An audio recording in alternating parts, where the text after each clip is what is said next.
আমরা এখন আছি নীলফামারীর যে ডিমলা উপজেলা আছে এর তিস্তা বেষ্টিত এলাকা। এটা ছোটখাতা উত্তরপাড়া সরকারি প্রাথমিক বিদ্যালয়ে। আমরা একটু সহকর্মীর মাধ্যমে দেখাবো যে আসলে এই যে একটি নৌকা আসছে, এই নৌকায় তিনজন লোক আছেন এবং যিনি মাঝি, উনি কিন্তু আসলে কোনো প্রফেশনাল মাঝি না, উনি হচ্ছেন এই বিদ্যালয়ের সহকারী শিক্ষক জহুরুল ইসলাম এবং তার সাথে যে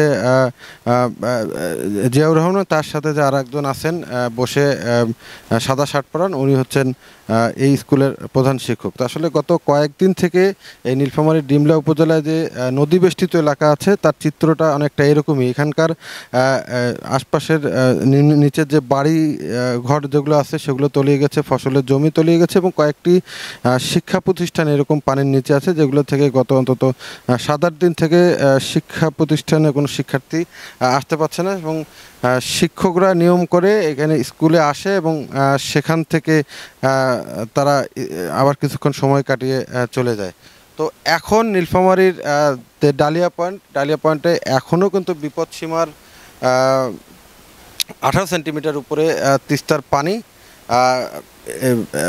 এর আজকে সারাদিনে এরকম তিস্তার পানি থাকবে। কিছুক্ষণ আগে ডালিয়া পানি উন্নয়ন বোর্ডের নির্বাহী প্রকৌশলীর সাথে আমার কথা হয়েছে, উনি যেমনটি বলেছেন যে আগামীকাল শুক্রবার নাগাদ পরিস্থিতি কিছুটা স্বাভাবিক হতে পারে। আপনি জানেন যে আসলে সিকিম অঞ্চলে এবং এই যে তিস্তার তীরবর্তী যে ডালিয়া এলাকা আছে সেখানে ভারী বৃষ্টিপাতের কারণে কিন্তু তিস্তায় পানি বেড়েছে, যার ফলে কিন্তু এই ভোগান্তিগুলো হচ্ছে। তো নীলফামারীর তিস্তার বন্যা পরিস্থিতি নিয়েই ছিল আমার কাছে।